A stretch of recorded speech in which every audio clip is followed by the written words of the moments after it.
If they're not the same size, however, that means something was fragmented. So keep receiving until we get everything. And this, we don't have to call begin receive again because we know the data will be here within a few milliseconds, so we can just use the sync receive. Buffer red, so it'll write at the index where we left off. Size minus red, so it'll only try and receive the size that we need instead of extra stuff. And socket flags dot none. And we'll call process. And we will come back to that. First, let's go back up and let's add a new method under run, public void send byte data.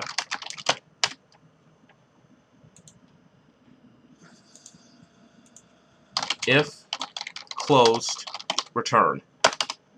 Lock this, try, catch, underscore base socket dot send bitconverter dot get bytes data dot length 0 4. I hate when it does that. And socket flags dot none underscore base socket dot send. Now we'll send our actual data.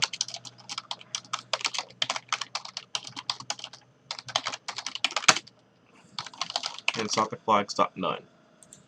And in the catch, we'll have our close method. And same thing up here. So as you can see with our send method, we're sending the size first, and then we're sending the actual data. And in our receive callback, we're receiving the size first, and then we're reading our buffer, and then we're reading the data. If the red size is less than the actual size, that means something was fragmented, and then we'll just go back in there and keep receiving until we have everything. And now let's make our close method.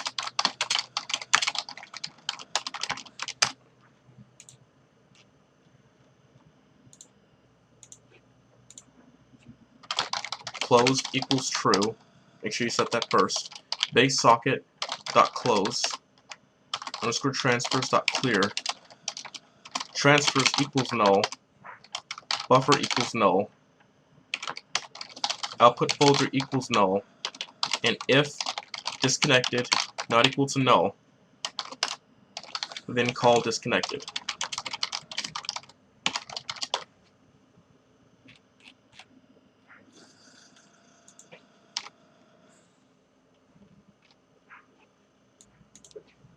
Okay, now let's make a internal method. Let's comment this out. Now, internal void call progress changed. Transfer Q Q. If progress changed not equal to null, and call progress changed and the Q.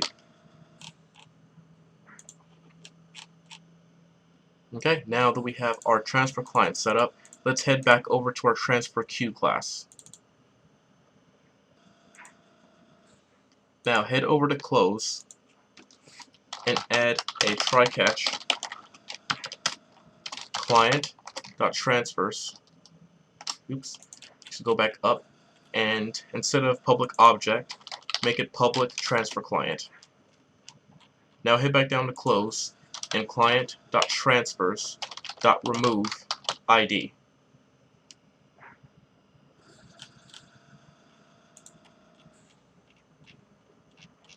Now let's head down to our transfer proc. While q.running and q.index less than q.length. So with this loop, we're checking and seeing if our queue is currently active. If it's not active, like it was stopped, etc., then it'll kill the thread. I mean, it'll exit the loop, it'll close the queue, and then it'll kill the thread. The thread will kill itself. And then we also check if q.index is less than length. If the index is less than the length, that means we still have data we need to read and send. If the index is the length, however, that means we reach the end of the file and we don't need to continue the loop since we sent everything. Now we're in the loop, q.pauseEvent.wait.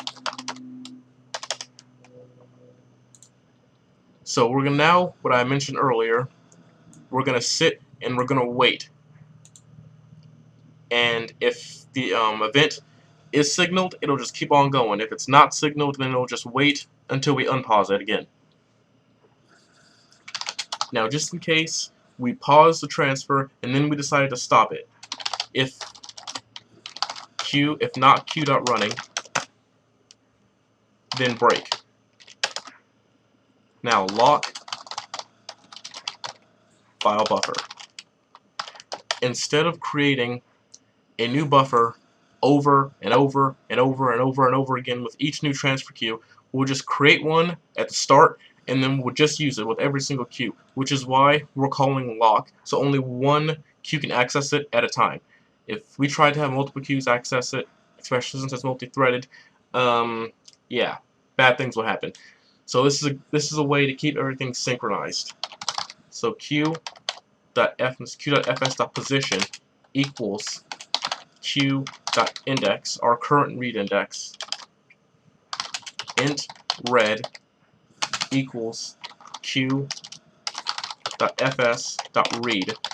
file buffer 0, and file buffer.length. We'll just try and read as much as we can.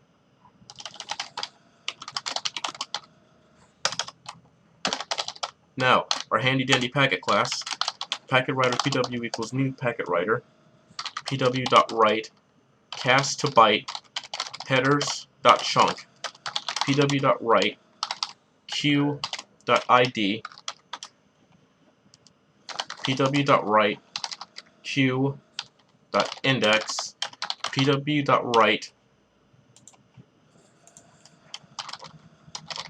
read, pw.write, file buffer 0, and read.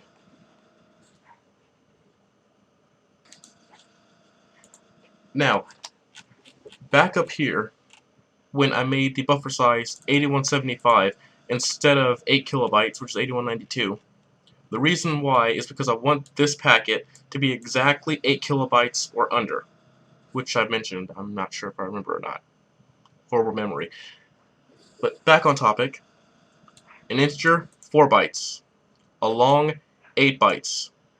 The amount of data that's read, 4 bytes. Plus our buffer, which will either be 8175 or below. So it'll be exactly 8 kilobytes or under. Now let's increase the amount of data we sent, or add it to our variable of transfer, plus equals read q.index plus equals read. Let's increase our index so we won't read the same stuff over and over again. q.client.send packetwriter.get bytes, q.progress equals cast to integer, q.transfer times 100 divided by q.length. If q.lastProgress less than q.progress,